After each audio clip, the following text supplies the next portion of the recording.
Good morning, everybody, and Happy New Year. Today is Saturday, January 1st, 2022, and you are watching or listening to another edition of Forward Maryland. My name is Bill Woodcock. And I'm Steve Hunt, and welcome to 2022.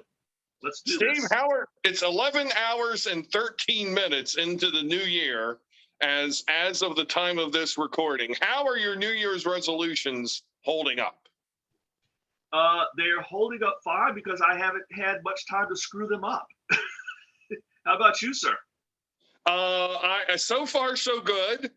My only New Year's resolution is to not be homicidal, suicidal, or genocidal, and so I'm so far all three of these I'm doing good. Yeah, mine are all about health on several fronts, and I closed out the year well.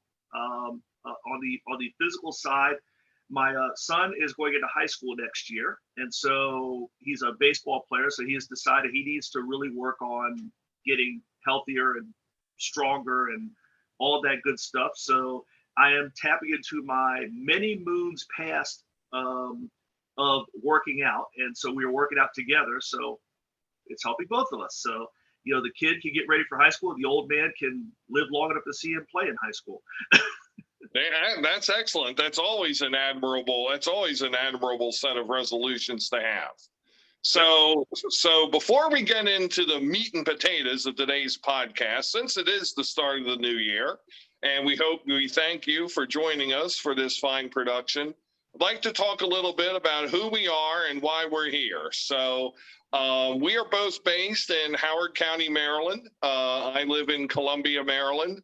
And, this podcast that you are watching or listening to aspires to be the most incisive, thorough, thoughtful, authentic collection of political and civil thought and commentary that that you would ever want to see in the state of Maryland. There are plenty of other great podcasts out there done by people across the state. We think we are Howard County's major contributor. So what qualifies us to be delivering this podcast to you, other than that we have the technology to do so? Well, I'll speak to my experience for a minute, and then Steve can speak to his. But I'm a board member of a couple of nonprofit organizations currently in Howard County, Maryland. And I'll go backwards in my resume. I was the chair and a member of the Oakland Mills Village Board in Columbia, Maryland for 8 years. I've been on a number of advisory task forces, commissions, and committees in Howard County and in the state of Maryland. Most recently, to look at the Howard County school system's budgeting process, and also to look at the selection of the chief executive of the Columbia Association. That was some time back. Longer term, I was 10 years on the Howard County Democratic Central Committee, 10 years on the Howard County Consumer Affairs Advisory Board. I was on 2 county executive transition teams, from Roby to Ullman and from Kittleman to Ball. I've also been, I believe I just mentioned my Central Committee experience. I was also on the Executive Committee of the Maryland Democratic Party, president of many local Democratic clubs in Howard County, and a county, state, and regional president of the Young Democrats of America. Plus all that, and I did a blog for almost 12 years called The 53, which sometimes pops up from time to time. So I'm a little bit more savvy, plugged in, wired than the average bear. Steve? Well, thank you, Bill. And again, hope everybody had a good New Year's. Hopefully everybody had a safe New Year's. And the one thing I'll add to my health resolution is in the coming days, I'm getting my booster for the COVID, in terms of the COVID vaccine. So I encourage everybody, get vaccinated, wear the mask, if you're vaccinated, you're past your time, get boosted. This is how we get out of this thing. I know we're great in Howard County. We're great in Maryland, although, you parents, get your kids also. So anyway, just my quick PSA there. I am a lifelong Marylander. I was born in actually Maryland Andrews Air Force Base. I was a military brat. We eventually settled into Prince George's County. So if you hear my occasional reference back to all things Prince George's County, that's because those are where my roots are from. Moved to Howard County in 2000. Actually, it was right before Christmas, 2000. So I've been here since then. And like Bill, I've been involved in a lot of various things here locally on a number of county boards and committees and commissions. Once for the Howard County Public School System. I have served multiple county executives similar to Bill here, late years of Ken Ullman, but also Alan Kittleman and Calvin Ball. I was on one of Dr. Ball's transition committees when he was taking office back in 2018. And currently I serve on the Howard County Board of Appeals. I'm the vice chair of that board. We could have a whole podcast on the Board of Appeals and what they do, but I won't bore everybody with the details here and drag this thing on any longer. So again, been very involved here locally. I'm from Laurel, Maryland. So I am in Howard County geographic terms. I am in County Council Manic District 3. I believe even in the current redistricting process going on, I will remain in there. Bill and I do share state legislative district 13. So a lot of times you'll hear Bill and I talk. We're not just guys who like to talk about politics and stuff. We are constituents, we are voters, and we both take that very seriously. So, we like to be informed. We are plugged in, and I believe the goal of this show is to plug you, the listener or viewer, in as well. Lift up the hood and take you inside the car and let you see where it comes from and how it's made. And hopefully out of all this, we have informed voters who are engaged and want to be a part of the conversation, because that's really what this is, in my eyes, is a conversation. Yeah, so just a little news and information for people to let them know that they are talking to people, they're experiencing the opinions and insights of people who know what they're talking about, and a little bit of a cautionary tale out there is everybody with the keyboard courage.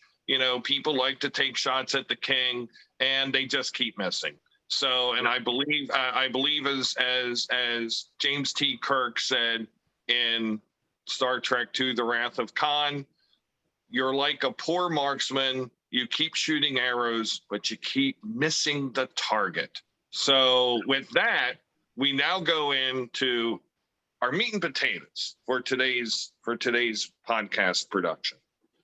Dun, da, da, da. We don't have music, but today we are proud to present the first ever and first across the state of Maryland. You can go to the Baltimore Sun, Washington Post, Capital Gazette, any of the local TV stations. You will not see this, but we are the only media outlet in the state of Maryland presenting Maryland Gubernatorial 2022 Power Rankings on January 1st, 2022.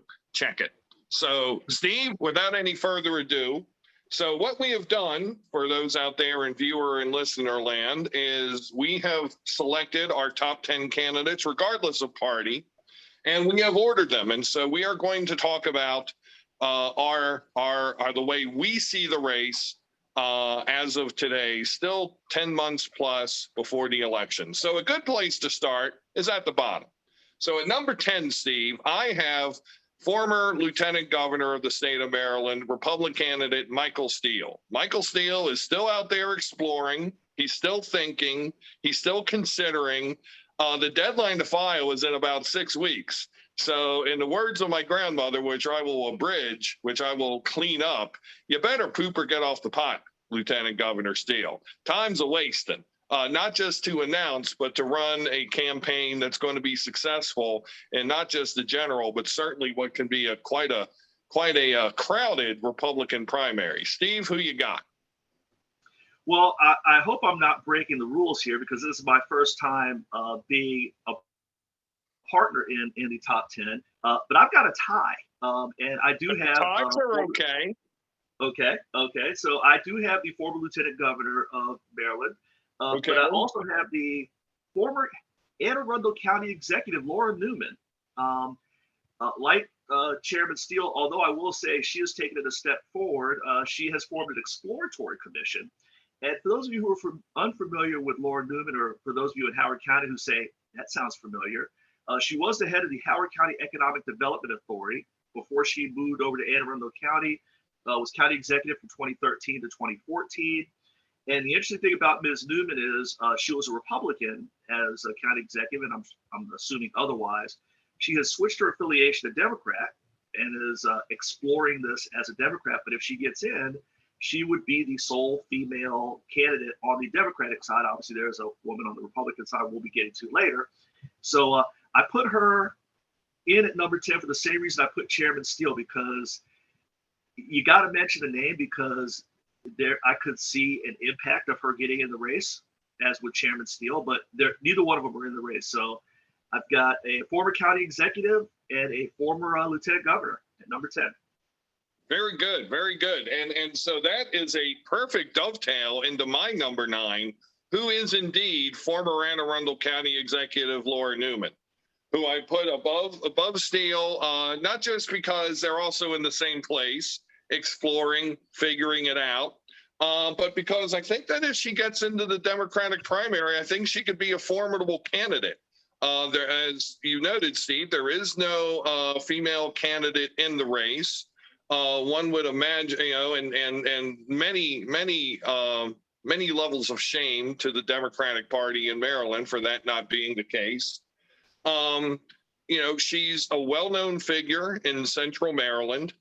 She actually, I believe she lives now in Baltimore County, which is going to be key territory for any gubernatorial candidate. So having strong connections to the counties of Baltimore, Howard, and Anne Arundel, doesn't suck. And, I've known Laura for a little bit. Truth be told, she was very active with the Economic Authority when I was the board chair in Oakland Mills, and I like her. It was very surprising to me that I learned that she was a Republican and that she was going up to be nominated to be county executive when something happened with the former county executive there and they had to step down. And actually, our Democratic county executive at the time worked on her behalf to help get her appointed county executive of Anne Arundel. So I like Laura Newman. I think 9 and hopefully rising. Steve, who you got? I have Ashwin Jain. I hope I'm pronouncing all of that right. In at my number 9. I think that he has done. I think he's doing enough to stick around. You don't have zero chance until it's all over. And obviously he's going to be running the type of campaign that it's not going to be a big budget campaign. He'll be able to run on a shoestring. I think where I see him is one who is hoping to stick around until there's more focus on the campaign. There's some high-profile forums. And perhaps he has a moment similar to the one that Amy Klobuchar had in campaign 2020, where she was languishing, had one good night, and for about a minute and a half, elevated herself into the top tier in terms of New Hampshire primaries. So I keep him on because I think there's still a there. I just don't know how much there is. I like Jane. Actually, he is tentatively scheduled to be on this program in a couple weeks. So you and I need to talk about that a little. If I had a number 11, it would be him, just because he's not as big a name as the two people above. But I admire your boldness in picking him. He certainly has been interested in running a statewide campaign, which is very much to his credit. Steve, I'm going to flip it around a little bit. Who do you have at number 8? Number 8, I have Wes Moore. Okay. The interesting thing about Mr. Moore was, he came into the race with a lot of buzz. A lot of people like him. I mean, if you get some of the feedback from some of the quieter forums that are out there, he always impresses. There was one recently, a few weeks back, where a lot of the feedback I saw online was he was very impressive, and he is a very impressive individual. His story is something to see if you really want to know more about his journey. I just have not seen the campaign turn into something as impressive as the candidate in terms of his resume. I would have thought that he would have really been able to, raise money, get volunteers out there and just blew people away. And maybe I'm setting a bar too high because I have a high regard for Mr. Moore, but I'm just not seeing that yet. Maybe we'll see that in 2022. I hope so, because he definitely is a voice that deserves to be heard in this process. But for now, I leave him at number 8. Well, that is a very interesting rating for Wes Moore, and I will tell you that this is maybe the first appreciable schism that we might have in our rankings, because Wes Moore does appear on my top 10, but he does not appear at top in number 8, nor even number 7. So for a little bit of foreshadowing, instead at number 8 is former Montgomery County Council member and DNC chair and labor secretary Tom Perez. And I would also annotate that with an arrow going downward. It seems to me that Tom Perez's race that he wanted to run was to be the congressman in the 6th congressional district. Unfortunately, David Trone has decided that he's going to run again. Of course, Perez is familiar with the 8th congressional district most of all. Jamie Raskin not only has that seat on lockdown, but I would say that he's primed to be Maryland's next senator. Should Van Hollen or most notably Ben Cardin decide not to run again, in Cardin's case in 2024. And Perez's campaign seems to be picking up some national notoriety from figures like Speaker Pelosi, but is not really gaining a heck of a lot of traction where it matters, which is within the confines of the state of Maryland. So could he certainly bring it, turn that around? Yes, he certainly has the national connections to raise his profile and to generate that sort of media through fundraising that, somebody like Ashwani Jain is hoping is going to catch fire. But are there signs of that at this time? Not really. Now, there is opportunity for the 3 months that the legislature is in session. Perez is outside of that system. Maybe he could do something, but so far I haven't seen it yet, nor evidence that it's going to happen. Steve, who you got at 7? At number 7, I have the aforementioned Tom Perez. We did not compare ahead of time. And basically everything you said, and the reason I have him even as high as number 7 is because of again, what you said about national profile. He's going to be able to raise money from a lot of places, not necessarily from the great state of Maryland, but he is going to be able to raise money. And I think that will keep him around. You're right, that path is difficult for him, especially because he is a guy of Montgomery County roots, and we seem to be top heavy with that particular part of the state. My own foreshadowing there, but I can't add any more to what you just said. But for all the reasons you said, I keep him further down the list. I do believe the arrow is going the wrong way, but I think he'll have the cash to. He still has a possibility of a run at this state because he will have the financing, and obviously he may be able to pull support out of Montgomery County. Maybe he can catch fire with the Latino community in that county and throughout the state. So that's why I've got him as high as 7 as opposed to dropping him down. But yeah, Aaron definitely trending the wrong way. Well, at my number 7, I have former U.S. Education Secretary John King. And Okay. this might be a little bit aspirational. It might be a little high, but the reason for the rating is the strength of Mr. King's ideas. And this might be my personal bias. I am a person who believes that ideas matter and that ideas are the fundamental basis behind getting you elected. However, as I'm into my middle age now, or maybe a little bit, depending on your perspective, marketing and salesmanship and political connections may be winning the day here. So I need to see a little bit more from Mr. King. I would like to. He seems like a very pleasant person. He seems very knowledgeable, highly intelligent, definitely very capable. But he's not the highest ranking person I have who's coming from outside the traditional Maryland political system. But he's got to start. He's got to start showing something, or else he might be falling off the board as of the next showing. So at number 6, I have the other person who is coming from outside the Maryland political system, and that's Wes Moore. So, Steve, you may be wondering, why am I at 6 and he's at 8? So let me tell you.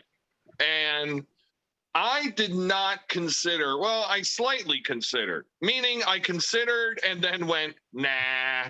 The entire thing, the entire milieu, as I tend to say, of the lieutenant governor candidates.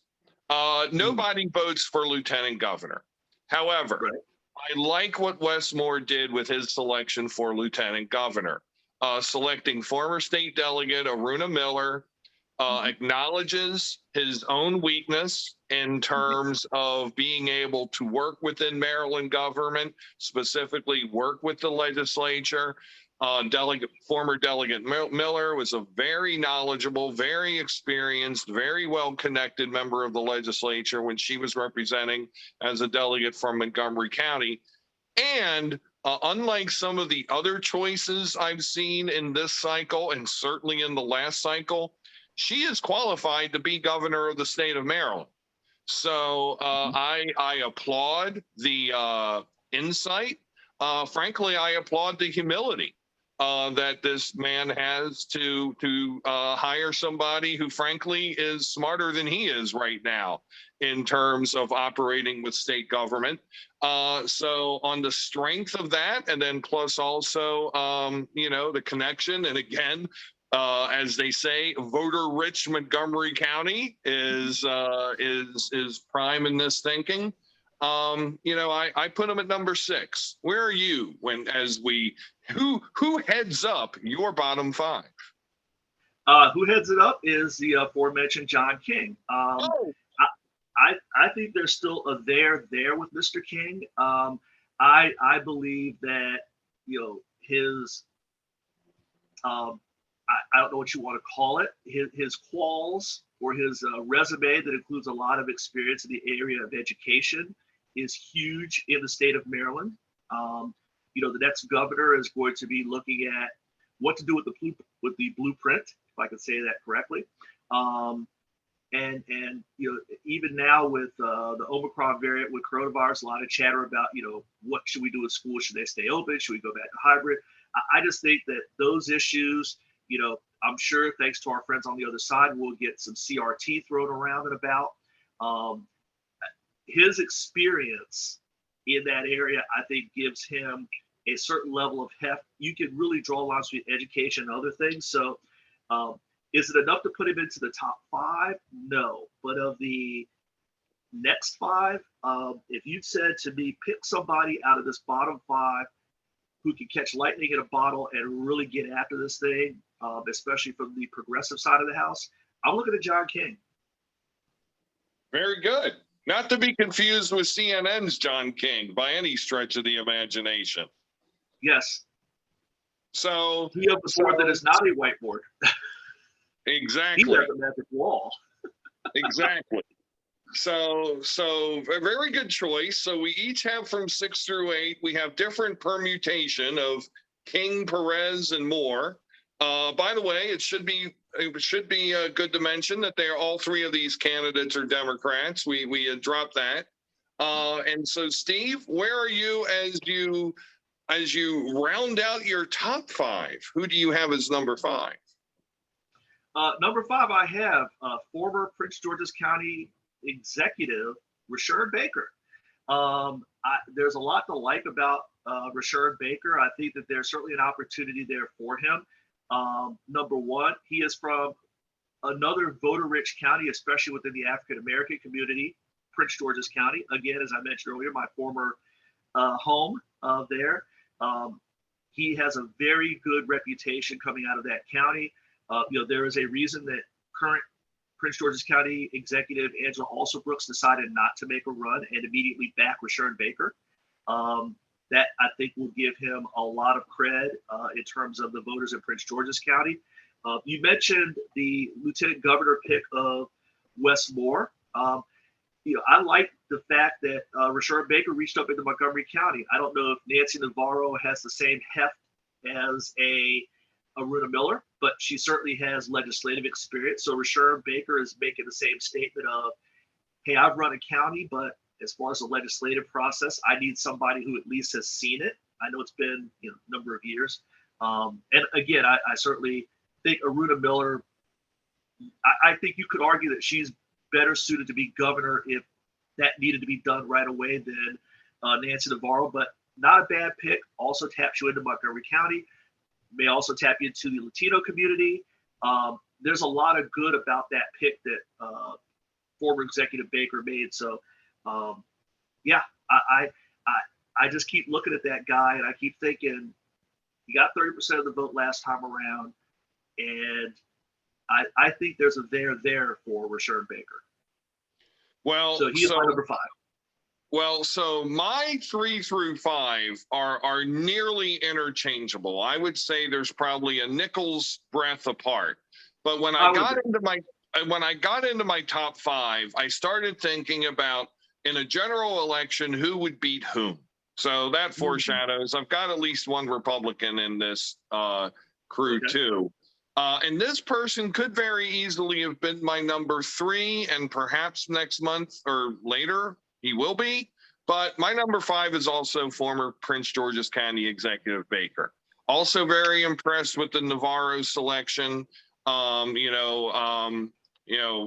Very, very savvy legislator who's also a Latina from Montgomery County, and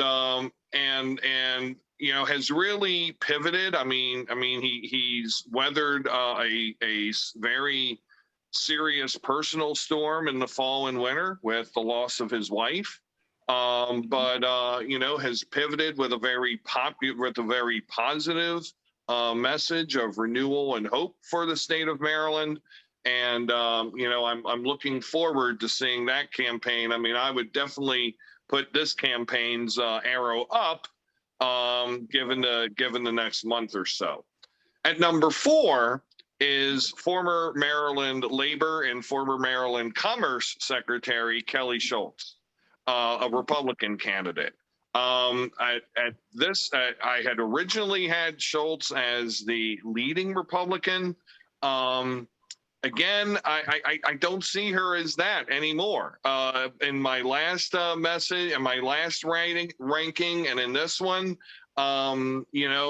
it is still the Republican Party is still the Trump Republican Party until somebody tells me different. Could Kelly Schultz be the Youngkin of this campaign, alluding to the governor-elect of Virginia? She certainly can be. She could run on in a platform of competence, of compassion, of simply wanting to protect more taxpayers' dollars. Again, she could run that playbook, but she is running against a very staunch right-wing, Trump-wing Republican who seems to be getting a lot of rank-and-file Republican support amongst Republican officials and prominent party members. And even though she is, likely the personal choice of Governor Hogan, I still think she has an uphill battle in the primary. Steve, who you got it for? Well, I will agree with you on 2 things. One, my 3 through 5, you could mix them, match them, and flip them, and there's not a big difference between my 3 through 5. So I agree with you on that point. And I agree with you on the number 4 pick, and that would be one Kelly Schultz. So we're in line there for all the reasons you said. In any other universe, she would be the prohibitive favorite to be the Republican nominee for governor of the great state of Maryland. And Michael Steele would be basically content podcasting and doing his commentary thing on MSNBC. But we are not I think we're in some sort of alternative reality, quite frankly, in terms of politics, certainly within Republican politics. So for those reasons, I agree with you on Kelly Schultz. She is my number 4. She is not the front runner on that side of the house. And so where are you on number 3? And I'm thinking that could our top 5s possibly completely match? Don't know. Who you got at 3? This is where the drum roll is, and we'll see if it actually works. Former Montgomery County executive Doug Gansler is my number 3. Doug Gansler was not Montgomery County executive. Oh, I'm sorry. What was he? Doug Duncan. That was Doug Duncan. Doug Gansler Duncan and Gansler backwards. Was the state's attorney. Well, they served at the same time. But he was the attorney general of Montgomery, and then 8 years attorney general of Maryland. Okay, so to all you listeners, strike everything we said about us both know what we're talking about, because apparently I don't. Don't strike that. Don't strike that at all. I'm just kidding. So yeah, I'm my bad on that one. But it is Doug Gansler, and you're right. He was a state's attorney. But anyway, I like Doug Gansler in the number 3 spot. He brings a lot to the table. I still believe he's got a path of, for lack of a better word, if you like, Peter Franchot, but weren't fond of his relationship for 8 years with Larry Hogan, here I am. So I think that might resonate with some folks who might like the policy of Peter Franchot, but might not like some other things about Peter Franchot in terms of his relationship with the soon-to-be former governor of the great state of Maryland. So I think there's a path there. I think he's run a solid campaign. I think that he certainly, obviously, Montgomery County is crowded in terms of governor candidates and lieutenant governor candidates, but I think he certainly will be able to pull from that area. So he's at my number 3. All right, so we got about 10 minutes left in our podcast, and we've got 5 reveals to make. So, Steve, I'm sad. My number 3 is Frederick County Delegate Republican Dan Cox. So the who I believe is the nominal frontrunner, despite the Youngkin performance, despite the performance of the Republican gubernatorial candidate in New Jersey, this is still Donald Trump's Republican Party until somebody says that it's not. And Dan Cox is the manifestation of Donald Trump's Republican Party in the state of Maryland. And that being the case, I don't think he has the network of Schultz. I don't think he has the fundraising ability right now of Schultz. But I'm telling you, the endorsement comes from Mar-a-Lago, which I believe there have already been positive statements made from Mar-a-Lago about Delegate Cox. And they're all going to run to him like teenagers to Elvis in the mid-50s. So, that's the simple fact of the matter. I don't like this man. I despise this man and everything that he stands for. But he could very easily be the next governor of the state of Maryland. So, I'm just going to leave that there, as they say. At number 2, going for my, who beats who, I have former Maryland Attorney General Doug Gansler. And that is a new thing. I was originally going to have Cox as number 2, but I looked at the 2 and I thought about them side by side. And if Gansler is successful in the Democratic primary, which I believe the primary is going to have to be won on visions, competence, economy, jobs, fairness, and equality. If Gansler could beat who is the Democratic frontrunner and the current number 1 candidate in my list, he can certainly beat Dan Cox. So I know that his 28 or 2014 campaign, then the greatest. There were some miscues and some mistakes. He seems to have learned from that. He seems to be picking up on some of the popular issues of the day, legalization of cannabis, for example. I like what I'm seeing out of the Gansler campaign, and I have him there at number 2. Steve, what about you?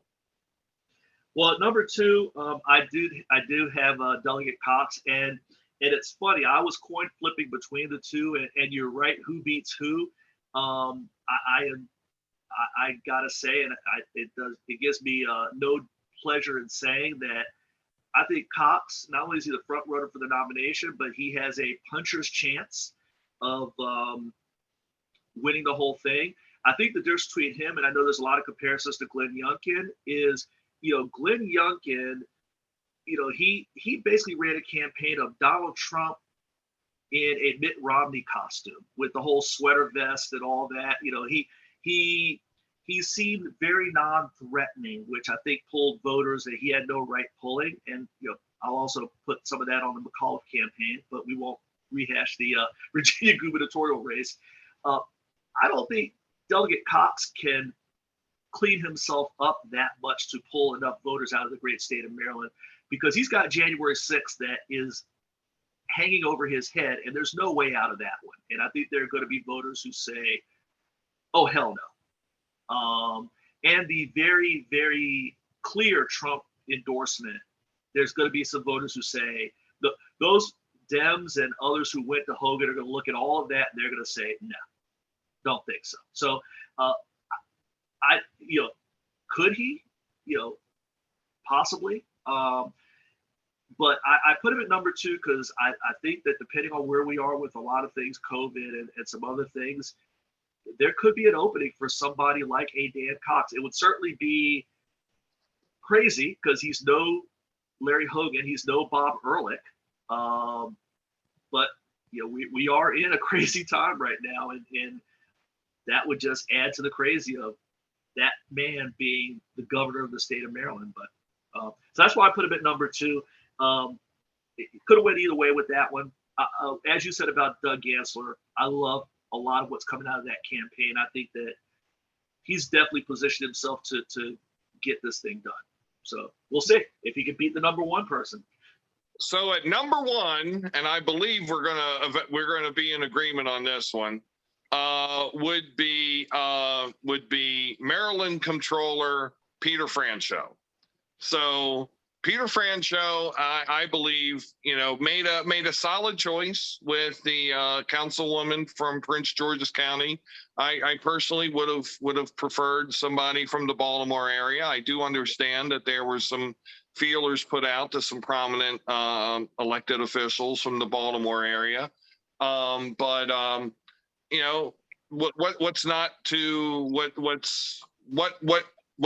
won't say what's not to enjoy or appreciate about Peter Franchot, because Steve, you just named some, being kind of close to Governor Hogan over the past 8 years. But Peter Franchot has been a very competent controller, a visionary controller, a controller who has moved the office forward in the tradition of other Maryland political legends, Louis Goldstein and William Donald Schaefer, who held the comptroller's office for about 6 decades combined between the two of them. And yet he's made it his own thing. So I see Franchot as Biden without Biden for the state of Maryland. So he's certainly an older candidate. I believe he will be 73 years old this year. He's very plain spoken, very truthful, very authentic, and is, but where there's a little bit of a difference between Mr. Franchot and the president is that he's willing to call out his own party on a few things. And I believe that's going to rankle some party regulars. I believe it already has. Certainly the legendary late Speaker and Senate President Mike Bush and Mike Miller were no fan of Comptroller Franchot. And I think that, in a very amazingly surprising turn of events, one could see Doug Gansler emerge as that party regular candidate to oppose Comptroller Franchot. I don't know who else on this board winds up being that person. All in all, that product relates to good things for the people of the state of Maryland, because I consider both of these top two candidates to be quite populist in their orientation. So until somebody tells me he's not, he's the front runner. Steve, who you got? I have the same. Are you going Ficker? I don't see Robin Ficker on this board. I mean, am I right in your assumption, or did you go Ficker? No, I did not go Ficker. I don't think we need to throw his 2 cents in, but no, Franchot is, it's kind of like the heavyweight champ. Until somebody knocks him out, he's the champ. He came in number one. He is number one. I'm sure that vexes his campaign, who want to not make him seem like inevitable to turn people off, but it is what it is.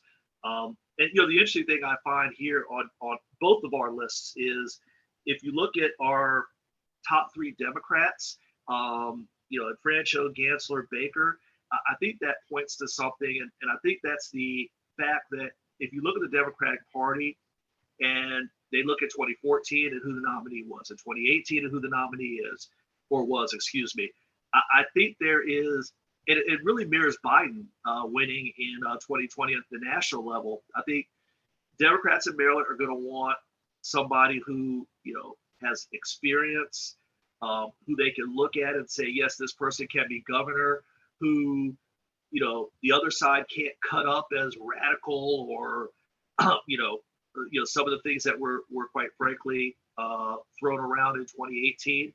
So it's interesting to see 3 individuals who, have changed some stances on some things, but none of them are, die-in-the-wool progressives. So I think that's an interesting turn, and I think that's going to make any of the 3 of them very tough to beat on the Republican side, especially if there is a Delegate Cox on the other side of the ledger.